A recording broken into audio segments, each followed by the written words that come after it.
This video is for educational and informational purposes only. Please do your own research before applying. మన సొంత జిల్లాల్లో ఉన్న గ్రామీణ సహకార బ్యాంకులో పనిచేసే అసిస్టెంట్ ఉద్యోగాల కోసం తెలంగాణ స్టేట్ కోఆపరేటివ్ బ్యాంక్స్ వాళ్ళు అఫీషియల్గా నోటిఫికేషన్ అయితే రిలీజ్ చేసి రిక్రూట్మెంట్ చేస్తున్నారు. సో ఈ ఉద్యోగాలకు అప్లై చేసుకున్న ప్రతి ఒక్కరికి తెలుగు అయితే ఖచ్చితంగా రావాలి. అండ్ సెలెక్ట్ అయిన వాళ్ళకి స్టార్టింగ్లోనే నెలకి 35,000 వరకు జీతం అయితే ఇస్తారు. సో మీకు ఎలాంటి ఎక్స్పీరియన్స్ ఏమీ అవసరం లేదు, మన సొంత డిస్టిక్స్లోనే ఉన్న బ్యాంక్స్లో వర్క్ చేసుకోవచ్చు. కాబట్టి ప్రతి ఒక్కరూ ఈ అవకాశాన్ని మాత్రం యూటిలైజ్ చేసుకోండి. నేను ఇదే వీడియోలో నోటిఫికేషన్కి సంబంధించిన ఫుల్ డీటెయిల్స్తో పాటు ఎలా అప్లై చేసుకోవాలనే దాని గురించి కూడా ఇదే వీడియోలో చెప్తాను. కాబట్టి వీడియోని మాత్రం ఎండ్ వరకు చూడండి. అలాగే చాలామంది వీడియోస్ చూస్తున్నారు, అప్లికేషన్ చేసుకొని వెళ్తున్నారు, కానీ వీడియోని లైక్ చేయడం లేదు. మీరు ఇచ్చే ఒక్క లైక్ మాకు ఎంతో ఎంకరేజ్ చేసినట్లు ఉంటుంది. ఇలాంటి మంచి మంచి గవర్నమెంట్ జాబ్స్ గురించి అప్డేట్స్ ఇస్తాను కాబట్టి ప్రతి ఒక్కరూ వీడియోని లైక్ చేయండి, స్కిప్ చేయకుండా ఎండ్ వరకు చూడండి. అలాగే మన ఛానల్కి వచ్చిన కొత్త వాళ్ళు ఎవరైనా ఉన్నారనుకో, వాళ్ళు వీడియోని లైక్ చేయడంతో పాటు ఛానల్ని సబ్స్క్రైబ్ చేసుకొని పక్కలో ఉన్న బెల్ సింబల్ని కూడా యాక్టివేట్ చేసి పెట్టుకుంటే నేను ఎప్పుడు కొత్త వీడియో అప్లోడ్ చేసినా మీకు నోటిఫికేషన్ ద్వారా అప్డేట్ అయితే వస్తుంది. నెక్స్ట్ డీటెయిల్స్లోకి వెళ్ళే కంటే ముందు మన సొంత తెలుగు రాష్ట్రంలో ఉన్న ఇస్రో దాంట్లో ఫైర్మెన్, కుక్, డ్రైవర్ ఇలా రకరకాల వేకెన్సీస్ కోసం ఎంపిక చేసేందుకు అఫీషియల్గా నోటిఫికేషన్ అయితే రిలీజ్ చేశారు. వీటికి కూడా మినిమం 10th నుంచి హయ్యర్ స్టడీ చేసిన వాళ్ళ వరకు వేకెన్సీస్ అయితే ఉన్నవి. వీటికి సెలెక్ట్ అయితే స్టార్టింగ్లోనే 45,000 వరకు జీతం అయితే ఇస్తారు. దీనికి సంబంధించి కూడా డీటెయిల్ వీడియో చేశాను. ఆ వీడియో మన ఛానల్లో ఉంటుంది. అదే వీడియో లింక్ని పైన కార్డ్స్లో కూడా పెడతాను. మీరు అక్కడ నుంచి ఫుల్ డీటెయిల్ వీడియో చూసి ఇంట్రెస్ట్ అండ్ ఎలిజిబిలిటీ ఉన్న వాళ్ళు ఈ జాబ్స్కి కూడా అప్లికేషన్ అయితే చేసుకోండి. సో ఈ opportunity Telangana state cooperative bank recruitment 2025 అని చెప్పి నోటిఫికేషన్ రిలీజ్ చేసి రిక్రూట్మెంట్ అయితే చేస్తున్నారు. ఈ డీటెయిల్స్ అని మీరు కావాలనుకుంటే వీళ్ళ అఫీషియల్ వెబ్సైట్ అయిన tgcab.bank.in కి వెళ్ళి చూసుకోవచ్చు. ఈ వెబ్సైట్ని మీరు గూగుల్లో సెర్చ్ చేసినా వస్తుంది. అదే వెబ్సైట్ని కింద డిస్క్రిప్షన్లో కామెంట్ సెక్షన్లో కూడా పిన్ చేస్తాను, మీరు అక్కడ నుంచి అయినా యాక్సెస్ చేసుకోవచ్చు. అలాగే కింద డిస్క్రిప్షన్లో కామెంట్ సెక్షన్లో మన Instagram, Telegram, WhatsApp channel links ఇస్తాను. మీరు ఖచ్చితంగా వాటిని ఫాలో అవ్వండి. ఎందుకంటే నేను డైలీ వాటిలో ఇలాంటి గవర్నమెంట్ జాబ్స్తో పాటు ఇంకా private and work from home jobs గురించి కూడా అప్డేట్స్ ఇస్తాను. మీరు మిస్ అవ్వద్దు అనుకుంటే మాత్రం వాటిని కూడా ఫాలో అయితే అయిపోండి. సో ఫస్ట్ నోటిఫికేషన్ ఓవర్ అయితే చూద్దాము. రిక్రూట్మెంట్ చేస్తున్న సంస్థ వచ్చేసి TSCAB అంటే తెలంగాణ స్టేట్ కోఆపరేటివ్ బ్యాంక్స్ అనమాట. రోల్ వచ్చేసి స్టాఫ్ అసిస్టెంట్ ఉంటుంది. మీరు ఫ్రెషర్స్ నుంచి ఎవరైనా అప్లై చేసుకోవచ్చు. ఫ్రెషర్స్ అండ్ ఎక్స్పీరియన్స్ వాళ్ళైనా మీకు ఫుల్ టైం ఉంటుంది. మన ఓన్ స్టేట్లోనే డిఫరెంట్ డిస్ట్రిక్ట్స్లో వేకెన్సీస్ కోసం రిక్రూట్మెంట్ చేస్తున్నారు. మీకు పోస్టింగ్ కూడా అక్కడైతే ఉంటుంది. శాలరీ డీటెయిల్స్ చూస్తే సెలెక్ట్ అయిన వాళ్ళకి స్టార్టింగ్లోనే ఫస్ట్ బేసిక్ పేనే 24,050 నుంచి 64,480 ఉంటుంది.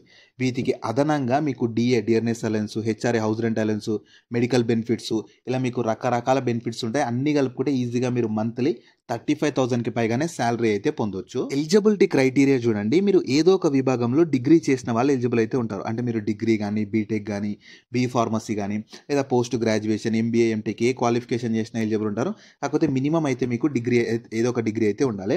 అండ్ ఏజ్ లిమిట్స్ వచ్చేసి మినిమం 18 నుంచి మాక్సిమం 30 years ఏజ్ అయితే ఉండాలి. అండ్ బిట్వీన్ బౌండ్ డేట్స్ కూడా ఇచ్చారు. 2 October 1995 నుంచి 1 October 2007 మధ్యలో పుట్టిన వాళ్ళు అయితే ఈ ఉద్యోగాలకు ఎలిజిబుల్ అయితే ఉంటారు. మీరు ఒకవేళ ఈ వీడియో చూస్తున్న వాళ్ళకు డిగ్రీ లేకున్నా సరే ఖచ్చితంగా మీ ఫ్రెండ్స్ అండ్ ఫ్యామిలీ మెంబర్స్లో ఎవరికన్నా క్వాలిఫికేషన్ డిగ్రీ ఉంటే వాళ్ళకి ఈ వీడియో షేర్ చేయండి, చాలా యూజ్ అయితే అవుతుంది. నెక్స్ట్ వేకెన్సీ డీటెయిల్స్ చూస్తే టోటల్ ఈ నోటిఫికేషన్ ద్వారా 225 వేకెన్సీస్ కోసం రిక్రూట్మెంట్ చేస్తున్నారు. అండ్ మీకు రీజన్స్ కూడా ఇచ్చారు. హైదరాబాద్లోనేమో 32 ఉన్నాయి, కరీంనగర్లోనేమో 43 ఉన్నాయి, ఖమ్మంలోనేమో 99 వేకెన్సీస్ ఉన్నవి, మహబూబ్ నగర్లోనేమో 9 వేకెన్సీస్ ఉన్నవి, మెదక్లో 21 ఉన్నవి, వరంగల్లో 21 ఉన్నాయి. సో ఈ డిస్ట్రిక్ట్స్ నుంచి అయితే వేకెన్సీస్గా రిక్రూట్మెంట్ చేస్తున్నారు. సో వేరే డిస్ట్రిక్ట్స్ వాళ్ళైనా సరే ఈ జాబ్స్కి అప్లై చేసుకోవచ్చు. కాకపోతే పోస్టింగ్ అయితే మీకు ఇనీషియల్గా ఈ డిస్ట్రిక్ట్స్లో ఉన్న కోఆపరేటివ్ బ్యాంక్స్లో ఉంటుంది.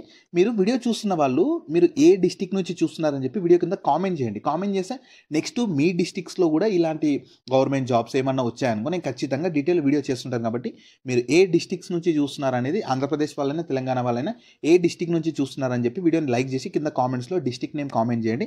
నేను ఖచ్చితంగా మీ డిస్ట్రిక్ట్స్కి సంబంధించి కూడా నోటిఫికేషన్స్ వస్తే వీడియోస్ అయితే చేస్తాను. సో సెలక్షన్ ప్రాసెస్ ఎలా ఉంటుందంటే ఫస్ట్ అప్లై చేసుకున్న వాళ్ళకి మన ఓన్ స్టేట్లోనే చెప్తాను. డిస్ట్రిక్ట్స్లో కొన్ని డిస్ట్రిక్ట్స్లో ఎగ్జామ్స్ కండక్ట్ చేస్తున్నారు. ఆ ఎగ్జామ్ మీకు ఆన్లైన్ రిటర్న్ ఎగ్జామినేషన్ ఉంటుంది. మీకు ఫైనల్ సెలక్షన్ కూడా ఎగ్జామ్స్లో వచ్చిన మార్క్స్ని బేస్ చేసుకుని ఇస్తారు. ఇలాంటి ఇంటర్వ్యూ కానీ ఫర్దర్ స్టేజెస్ ఏమీ ఉండవు. ఎగ్జామినేషన్ ప్యాటర్న్ చూడండి. మీకు జనరల్ అండ్ ఫైనాన్షియల్ అవేర్‌నెస్ నుంచి 30 క్వెషన్స్ 30 మార్క్స్ 20 మినిట్స్ డ్యూరేషను. ఇంకా అవేర్‌నెస్ ఆన్ క్రెడిట్ కోఆపరేటివ్ నుంచి 10 క్వెషన్స్ 10 మార్క్స్. ఇంగ్లీష్ లాంగ్వేజ్ నుంచి, రీజనింగ్ ఎబిలిటీ నుంచి, న్యూమరికల్ ఎబిలిటీ నుంచి ప్రతి సెక్షన్ నుంచి 40 క్వెషన్స్ 40 మార్క్స్ 30 మినిట్స్. ఈ 2 దాంట్లోకి మాత్రం 35 మినిట్స్ ఉంటుంది. Total 160 questions 160 marks 120 minutes duration అయితే ఇస్తారు. మీకు ఎగ్జామినేషన్ సెంటర్స్ చూస్తే హైదరాబాద్‌లో ఉంటుంది, కరీంనగర్‌లో ఉంటుంది, వరంగల్‌లో, ఖమ్మంలో, నిజామాబాద్, మహబూబ్ నగర్‌లో ఈ లొకేషన్స్‌లో మీకు ఎగ్జామ్స్ కండక్ట్ చేస్తారు. మీరు అప్లై చేసుకునేటప్పుడు సెలెక్ట్ చేసుకోవాలి. మీరు ఎక్కడ ఏ లొకేషన్ కావాలనుకుంటున్నారో ఆ లొకేషన్ సెలెక్ట్ చేసుకొని మీరు అక్కడికి వెళ్ళి ఎగ్జామ్ అయితే రాయాల్సి ఉంటుంది. మీకు అప్లికేషన్ ఫీ వచ్చేసి ఎస్సీ, ఎస్టీ, ఎక్స్ సర్వీస్‌మెన్ వీళ్ళకైతేనేమో ₹500 ఉంటుంది. మిగతా వాళ్ళకైతేనేమో ₹1000 ఉంటుంది. ఖచ్చితంగా మీరు అప్లికేషన్ ఫీ పే చేయాలి. ఇది అఫీషియల్‌గా చార్జ్ చేస్తున్న అప్లికేషన్ ఫీ ఇది.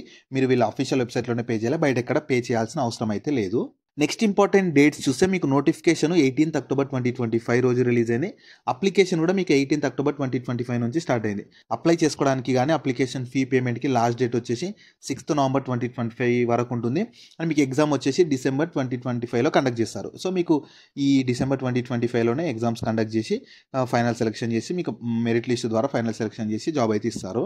నెక్స్ట్ ఎలా అప్లై చేసుకోవాలని ఫస్ట్ చెప్తాను, దాని తర్వాత చూపిస్తాను. ఫస్ట్ వీళ్ళ అఫీషియల్ వెబ్సైట్ అయినా tgcab.bank.inకి వెళ్ళాలి. ఈ అఫీషియల్ వెబ్సైట్ని మీరు గూగుల్లో సెర్చ్ చేసినా వస్తుంది. అదే వెబ్సైట్ని కింద డిస్క్రిప్షన్లో కామెంట్ సెక్షన్లో పిన్ చేస్తాను, మీరు అక్కడ నుంచి అయినా యాక్సెస్ చేసుకోవచ్చు. అందులో recruitment of staff assistant 2025 select చేసుకోవాలి. మీకు డైరెక్ట్ అప్లై లింక్ అనేది కింద డిస్క్రిప్షన్లో ఉంటుంది, మీరు అక్కడ నుంచి యాక్సెస్ చేసుకోవచ్చు. దాంట్లో రిజిస్ట్రేషన్ చేసుకోవాలి, తర్వాత లాగిన్ అయిపోయి డీటెయిల్స్ అన్ని ఫిల్ చేయాలి. డాక్యుమెంట్స్ అప్లోడ్ చేశాక మీ కేటగిరీని బట్టి ఫీ వస్తుంది. ఫీ పే చేసి సబ్మిట్ చేసి ఆ అప్లికేషన్ ప్రింట్అవుట్ తీసి పెట్టుకుంటే మీకు డీవీ అప్పుడు కానీ ఫర్దర్ సెలక్షన్ అప్పుడు మీకు అప్లికేషన్ ఫామ్ అయితే యూజ్ అయితే అవుతుంది. జాబ్ లింక్ ని వీడియో కింద డిస్క్రిప్షన్ లో అలాగే కామెంట్ సెక్షన్ లో పిన్ చేసా. ఫస్ట్ లింక్ ఓపెన్ చేస్తే వెబ్సైట్ ఓపెన్ అవుతుంది. అందులో జాబ్ ఫుల్ డీటెయిల్స్ ఉంటాయి. చూసాక కిందకి స్క్రోల్ చేస్తే నోటిఫికేషన్ PDF ఉంటుంది. దాన్ని డౌన్లోడ్ చేసుకొని డీటెయిల్స్ అన్ని చెక్ చేశాక కిందనే అప్లై లింక్ ఉంటుంది. దానిపైన క్లిక్ చేస్తే సో మీకు స్క్రీన్ మీద కనిపిస్తున్నట్లు ఇలా ఓపెన్ అవుతుంది. ibpsreg.ibps.in అని చెప్పి ఇందులో మీకు ఇక్కడ కూడా ఇంపార్టెంట్ డేట్స్ ఉంటాయి. కిందకి స్క్రోల్ చేయాలి. ఫస్ట్ కిందకి స్క్రోల్ చేస్తే ఇలా వస్తుంది. ఇందులో ఆల్రెడీ అకౌంట్ ఉంటే login for already registered candidates పైన క్లిక్ చేయండి. లేదు అకౌంట్ లేదు ఫ్రెష్ క్యాండిడేట్ అయితే ఎల్లో కలర్లో click here for new registration ఉంది కదా, దానిపైన క్లిక్ చేయండి. తర్వాత ఇంటర్ఫేస్ ఇలా ఓపెన్ అవుతుంది. మీకు టోటల్ 6 డిస్ట్రిక్ట్స్ నుంచి రిక్రూట్మెంట్ చేస్తున్నారు కదా, అవి 6 ఇక్కడ డిస్ప్లే అవుతాయి. మీరు ఏ డిస్ట్రిక్ట్ అప్లై చేయాలనుకుంటున్నారో ఏ డిస్ట్రిక్ట్ వాళ్ళు ఆ డిస్ట్రిక్ట్ని సెలెక్ట్ చేసుకోవాలి. ఏదన్నా ఒకటి సెలెక్ట్ చేసుకోండి. సెలెక్ట్ చేసుకున్నాక ఇక్కడ దానిపైన క్లిక్ చేస్తే నెక్స్ట్ ఇంటర్ఫేస్ ఇలా ఓపెన్ అవుతుంది. ఇందులో మీరు ఇందులో కొన్ని స్టెప్స్ ఉంటాయి. ఫస్ట్ బేసిక్ డీటెయిల్స్ ఇవ్వాలి, అంటే బేసిక్ ఇన్ఫర్మేషన్. తర్వాత ఫోటో అండ్ సిగ్నేచర్ అప్లోడ్ చేయాలి. తర్వాత డీటెయిల్స్ అడుగుతుంది. దాని తర్వాత ప్రివ్యూ వేసుకోవాలి, అంటే ఇచ్చిన డీటెయిల్స్ అన్ని పర్ఫెక్టా లేదా ప్రివ్యూ వేసుకోవాలి. అప్లోడ్స్లో మీ left thumb hand written declaration అడుగుతుంది, అది కూడా ఇచ్చేసాక పేమెంట్ చేయాలి. పేమెంట్ మీ కేటగిరీని బట్టి ఉంటుంది. ఆ పేమెంట్ చేస్తే మీ అప్లికేషన్ రిజిస్ట్రేషన్ కంప్లీట్ అయిపోతుంది. సో మరి మీరు కావాలనుకుంటే లాగిన్ దగ్గరికి వచ్చేసి మీరు అంటే మళ్ళీ రిజిస్ట్రేషన్ చేసుకున్నాక ఒకవేళ లాగిన్ దగ్గరికి వచ్చి మీరు చెక్ చేసుకోవాలని ఏమనుకున్నా మీకు ఒక రిజిస్ట్రేషన్ నెంబర్ వస్తుంది. ఆ registration number password security code enter చేసి మీరు అంటే లాగిన్ అయిపోయి కూడా అప్లికేషన్ అయితే చేసుకోవచ్చు. సో మీ గనక ఇంట్రెస్ట్ ఉండి మన ఓన్ డిస్ట్రిక్ట్స్లో ఉన్న కోఆపరేటివ్ బ్యాంక్స్లో జాబ్ చేయాలనుకుంటే మాత్రం ఈ అవకాశాన్ని వదులుకోకండి. కోఆపరేటివ్ బ్యాంక్స్ వాళ్ళు అయితే 6 డిస్ట్రిక్ట్స్లో వేకెన్సీస్ కోసం రిక్రూట్మెంట్ చేస్తున్నారు. హైదరాబాద్ ఉంది, మహబూబ్ నగర్ ఉంది, వరంగల్ ఉంది, రకరకాల బ్యాంక్స్ అయితే ఉన్నవి. సో మీరు ఏ డిస్ట్రిక్ట్స్ వాళ్ళైనా సరే, తెలంగాణలో ఉన్న ఏ డిస్ట్రిక్ట్స్ వాళ్ళైనా సరే ఈ జాబ్స్కి అప్లై చేసుకోవచ్చు. సో ఒకవేళ మీ డిస్ట్రిక్ట్స్లో కూడా ఇలాంటి జాబ్స్ గురించి అప్డేట్స్ కావాలంటే ఖచ్చితంగా వీడియోని లైక్ చేసి కింద కామెంట్స్లో మీరు ఎక్కడి నుంచి చూస్తున్నారో ఆ డిస్ట్రిక్ట్ నేమ్ని కామెంట్ చేశారంటే దానికి సంబంధించిన వీడియోస్ కూడా నేను చేస్తూ ఉంటాను. సో వీటికి సంబంధించిన లింక్స్ అన్ని వీడియో కింద డిస్క్రిప్షన్ లో అలాగే కామెంట్ సెక్షన్ లో పిన్ చేసా చూడండి. అలాగే మీ ఫ్రెండ్స్ అండ్ ఫ్యామిలీ మెంబర్స్ అందరికి కూడా షేర్ చేయడం మాత్రం మర్చిపోకండి. మీకు జాబ్స్ గురించి ఎలాంటి డౌట్స్ ఉన్నా సరే కింద కామెంట్స్ లో అడగండి. నేను ఖచ్చితంగా ప్రతి కామెంట్ కి రిప్లై అయితే ఇస్తాను.